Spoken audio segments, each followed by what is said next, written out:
Hello everyone, welcome to this session of Textbook Super Coaching. This is me, Tolika, your UGC NET Paper 1 faculty, and these are the timings of my free live sessions on YouTube and Textbook app. Learners, don't forget to like, share and subscribe to our channel. If you are new to our channel, अगर आप Textbook Super Coaching channel पे नए हैं तो don't forget to subscribe to our channel so that you don't miss out on any important updates. Learners, these are the timings of free live sessions जो कि YouTube platform पे conduct की जाती है. आप इसे subject wise faculty wise join कर सकते हैं और तैयारी कर सकते हैं यूजीसी नेट एग्जाम की. So don't forget to like share and subscribe.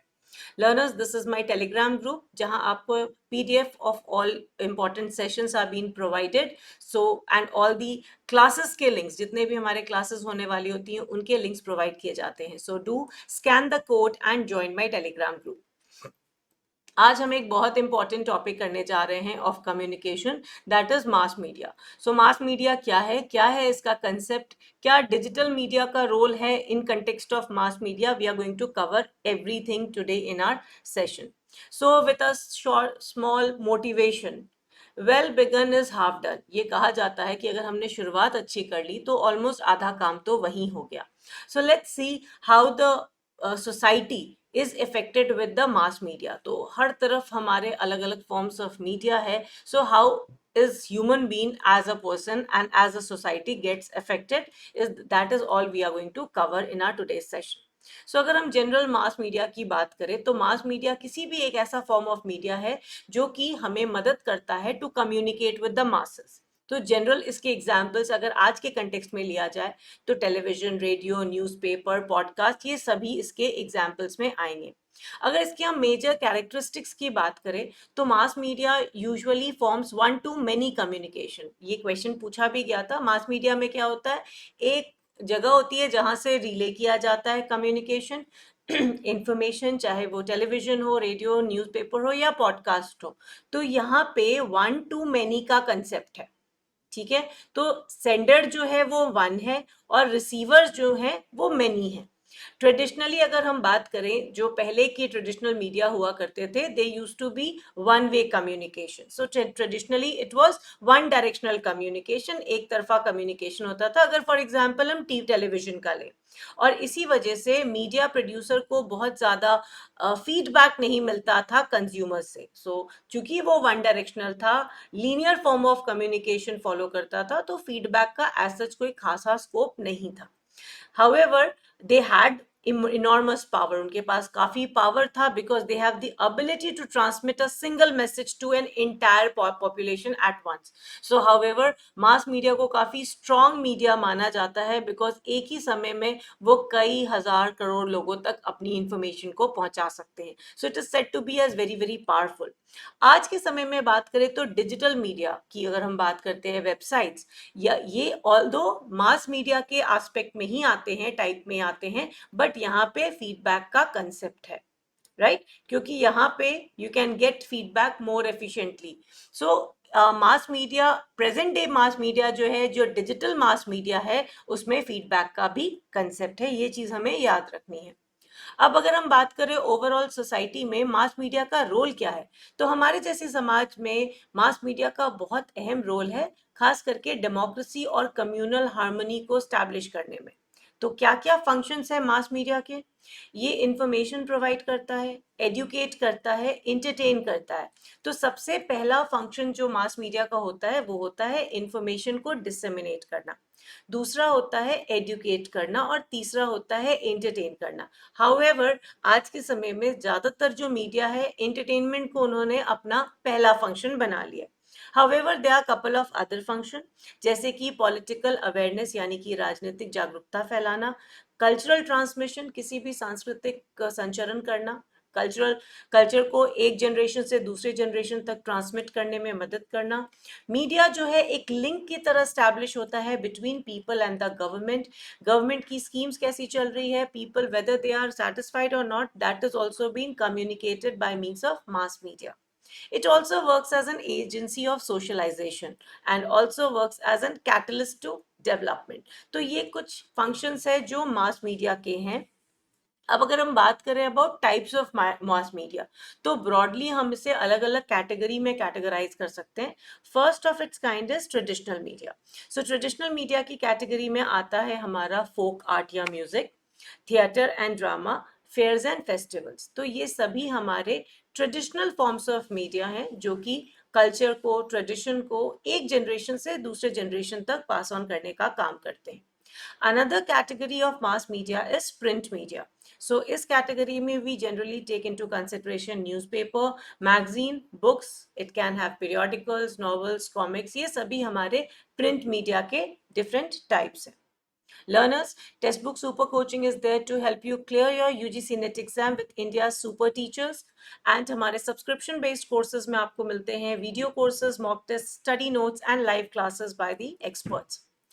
Another category is electronic broadcasting media. So in the category of electronic broadcasting media, we have the category of films, television and radio.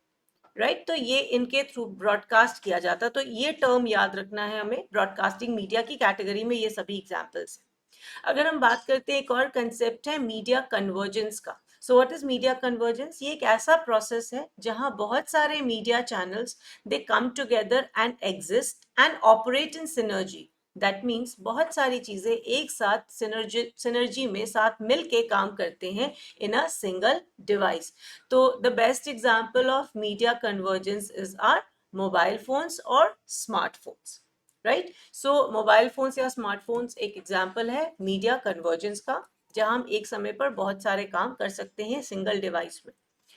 Another concept is of outdoor media. So what are the examples which fall under outdoor media? It's the signboard, posters and banners. So by these means कोई भी communication जो masses तक पहुंचाना होता है वो पहुंचाया जाता है, and these are the channels जो कि outdoor media का काम करते हैं.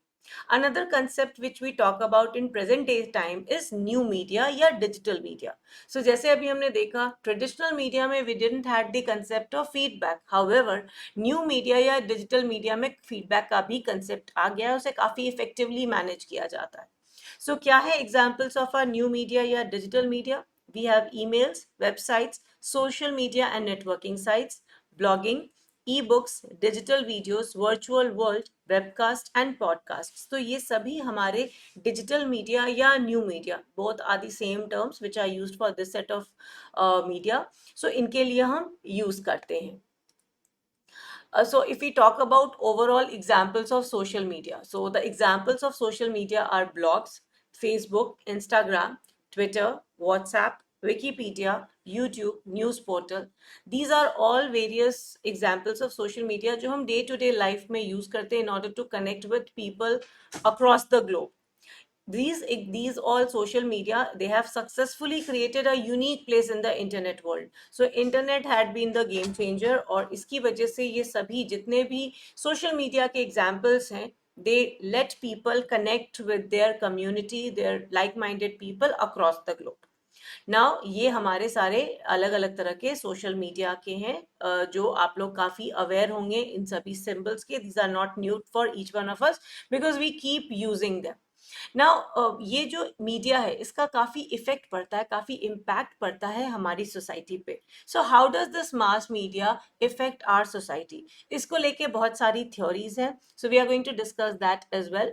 सो अगर हम ओवरऑल बात करें effect of mass media on society, so mass media अगर अच्छे तरीके से काम करे, अगर परफेक्ट मैनर में काम करे, तो there can be social desirable acts जैसे कि कोऑपरेशन, शेयरिंग और कम्युनल हार्मनी और पैट्रियटिज्म बहुत आसानी से हमारी सोसाइटी में ब्लूम कर सकता है if this media, mass media अगर सही तरीके से वर्क करे तो.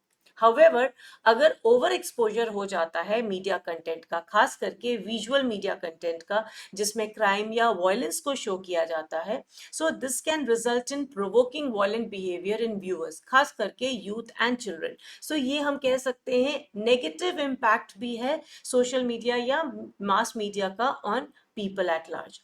Media can induce communal stereotypes. So काफी people change their viewpoint, thought processes depending upon what media shows them. So media में इतना power होता है कि वो communal stereotypes को भी induce कर सकते हैं.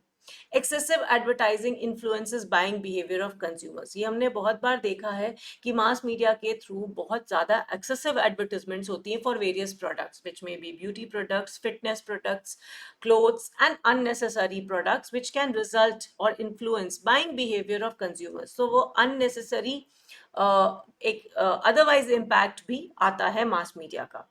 Again, overwatching of television or any of these channels is associated also with obesity in children along with damage to eyes and brain. So there has been many instances, बहुत सारे researches और ऐसी बातें सामने surface हुई हैं जहाँ पे overwatching of any of these media has been linked with obesity and damage to eyes and brain. तो learners, ये सब options आपके assertion based questions या स्टेटमेंट बेस्ड क्वेश्चंस में बन सकते हैं. अभी हम बात करेंगे अबाउट द थ्योरीज जो कि सोशल मीडिया और सोसाइटी को, social media rather mass media और सोसाइटी को लिंक करते हैं और बताते हैं किस तरह से मास मीडिया हमारी सोसाइटी को इन्फ्लुएंस करता है. So first such theory is limited effect theory. तो इस थ्योरी का मानना है कि मीडिया के का बहुत ज्यादा रोल नहीं होता है लोगों पर. So this theory believes that कि मीडिया जो है इसका बहुत ही इनसिग्निफिकेंट रोल होता है लोगों पर और लोग वही पढ़ते हैं या वही देखते हैं जो कि उनके बिलीफ सिस्टम के साथ अलाइन करता है, जो उनके पहले के एक्सपीरियंस और नॉलेज के साथ टैली करता है. तो लिमिटेड इफेक्ट थ्योरी का मानना है, जो कि 1950s और 1960s के बैकड्रॉप में इस थ्योरी को सजेस्ट किया गया था. तो लिमिटेड थ्योरी इफेक्ट कहती है कि मीडिया का बहुत बड़ा रोल नहीं होता है जिस तरह से लोग सोचते हैं, रीड करते हैं, देखते हैं. तो ज़्यादातर लोग अपने बिलीफ सिस्टम के अकॉर्डिंगली, अपनी नॉलेज और अपने एक्सपीरियंस के आधार पर चीज़ों को देखते हैं और यूटिलाइज करते हैं. Another theory is class dominant theory. Class dominant theory का मानना है कि जो मीडिया है ये प्रोजेक्ट करती है of opinion and views of dominant class of society. So जो पॉलिटिकल एलीट है, जो हुज हु ऑफ सोसाइटी है, जो सोसाइटी को डोमिनेट करते हैं, इस थ्योरी का मानना है कि मीडिया सिर्फ उन्हीं की बातें करता है और उन्हीं को प्रोजेक्ट करता है. उनके ओपिनियंस और views makes a big difference for people at large. So the messages disseminated are hugely controlled by dominant group या the elite class.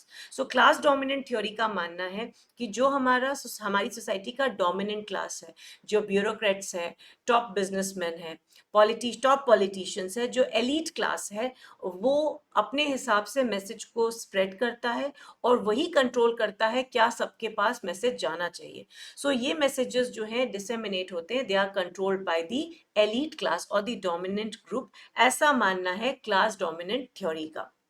Another theory is culturalist theory, जिसे लेट 1990s में develop किया गया. और ये theory जो है it can be set as the combination of both the theories. तो दोनों थ्योरीज को मिला के बनी है. तो इस थ्योरी का ये मानना है कि ऐसा नहीं है कि ऑडियंस पूरी तरह से पैसिव रोल प्ले करते हैं. Audience does play an active role. It does not play a passive role in message production. Instead, they actively interact with the media and create meaning. इसका कहने का मतलब है कि मीडिया जो भी दिखाएगा उसे हम एज ऑडियंस एक्सेप्ट नहीं करेंगे, कंज्यूम नहीं करेंगे. हम उसमें पैसिवली नहीं, एक्टिवली इन्वॉल्व होंगे और जो भी चीज़ें हमारे लिए सेंस बनाएगी, जो भी चीज़ें हमारे कल्चरल और सोशल कंटेक्स्ट में सही होगी, उसे ही हम एक्सेप्ट और इम्बाइब करेंगे. सो कल्चरलिस्ट थ्योरी को हम कह सकते हैं बहुत बैलेंस थ्योरी है, 1990s की थ्योरी है. और अगेन इस थ्योरी में पहले की दोनों थ्योरी के कुछ पार्ट्स हैं और इस थ्योरी का कहना है कि जो ऑडियंस है, जो हमारी ऑडियंस है, they are active and they make relevant choices. अपने हिसाब से वो चॉइस करते हैं जो कि उनके कल्चरल और सोशल कंटेक्स्ट में बिल्कुल सही बैठता है. तो ये तीन थ्योरीज हैं जो बात करती हैं about how are mass media is associated with our society. So learners, this is a homework question for all of you. आपको बताना है which of the following is not a function of mass media. So information and education, entertainment, passing message without checking credibility और political awareness. तो यहाँ चार option दिए गए हैं. Three options are the functions of mass media. So which is the odd one out? आपको उसे eliminate करना है. So learners, we at Textbook Super Coaching are there to assist you clear your UGC NET exam with India's super teachers. और हमारे subscription में मिलते हैं आपको video courses, mock test, study notes and live classes by the experts. So learners, I hope this session was informative and interesting for all of you. Question का answer मुझे comments में after the session जरूर बताइएगा. We'll discuss it in our subsequent classes. And do let me know how did you find the session. Don't forget to like, share, and subscribe to our channel, and do join my Telegram channel. I'll see you in the next class. Thanks for watching.